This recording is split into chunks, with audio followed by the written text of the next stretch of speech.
Hello everyone, আসসালামু আলাইকুম। Welcome to my another blog. আজকে শুক্রবার, তাই কোথাও ঘুরতে যাব ইচ্ছে ভাবছিলাম। আপনাদের ভাইয়া বলল 300 ফিট যাবে, তাই আমিও বের হয়ে গেলাম। এখানে বের হয়ে আমি গ্যারেজের সামনে দাঁড়িয়েছিলাম, সে গ্যারেজ থেকে গাড়ি বের করছিল। তাড়াহুড়ো করে বের হতে গিয়ে আমার হেলমেট নিয়ে নামতে ভুলে গিয়েছি, তাই আপনাদের ভাই একটু রাগারাগি করছিল।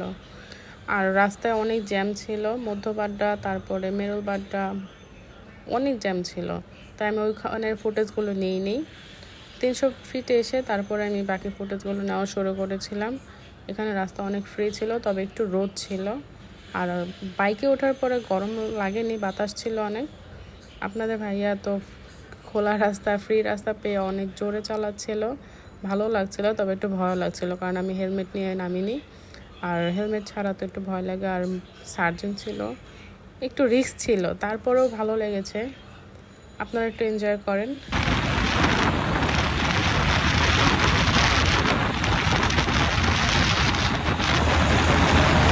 প্রচুর পরিমাণে রোদ ছিল, রোদের মধ্যে হঠাৎ করে বৃষ্টি শুরু হয়ে যায়, আর আমার ক্যামেরাতেও পানি পড়ছিল, আর আপনাদের ভাইয়ারও গাড়ি চালাতে একটু কষ্ট হচ্ছিল। ব্রিজের নিচ থেকেও বের হতে গিয়ে দেখি আবার বৃষ্টি বন্ধ হয়ে গেল। পরিবেশের যে অবস্থা, হঠাৎ বৃষ্টি, হঠাৎ মেঘ শুরু হয়ে যায়, হঠাৎ রোদ, কোনো কিছু বুঝে ওঠা যায় না। মানুষের মতোই পরিবেশেরও মুড সুইং করে।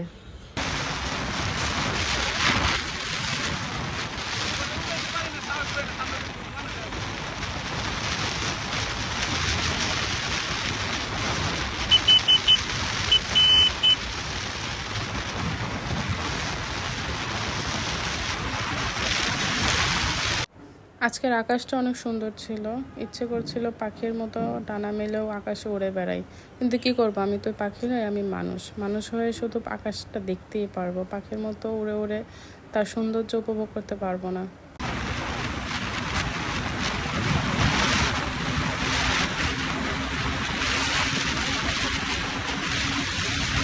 300 ফিট আসতে আমার অনেক ভয় লাগে, কারণ এখানে গাড়িগুলো খুব স্পিডে চলে আর অ্যাক্সিডেন্টও খুব বেশি হয়, তাই আমার একটু ভয় বেশি হয়। আমি আমার হাজব্যান্ডকে নিয়ে আসি না, অনেকদিন পর এখানে আসলাম, ভালো লাগছিল, তবে একটু ভয়ও লাগছিল। আপনাদের ভাইয়া তো 116তে গাড়ি উঠে ফেলেছিল, অনেক ভয় পেয়েছিলাম আমি, যেহেতু আমি হেলমেট নিয়ে বের হই নাই। আমি অনেক রাগারাগি করছিলাম যে তুমি এত জোরে কেন চালাচ্ছ, কে শুনে কার কথা, সে তো মনের খুশিতে গাড়ি চালাচ্ছিল। 300 ফিটের রাস্তা শেষ করে আমরা কুড়িল বিশ্বরে পৌঁছে যাই। এখানে এসে আর ভিডিও করিনি, কারণ অনেক জ্যাম ছিল আর গরমে ভালো লাগছিল না। অবশেষে আমরা কুড়িল বিশ্বর হয়ে বাড্ডা হয়ে তারপর বাসায় চলে আসি, আর দেরিও হয়ে গেছিলো, বাবুকে রেখে গিয়েছিলাম, তাই চলে আসি।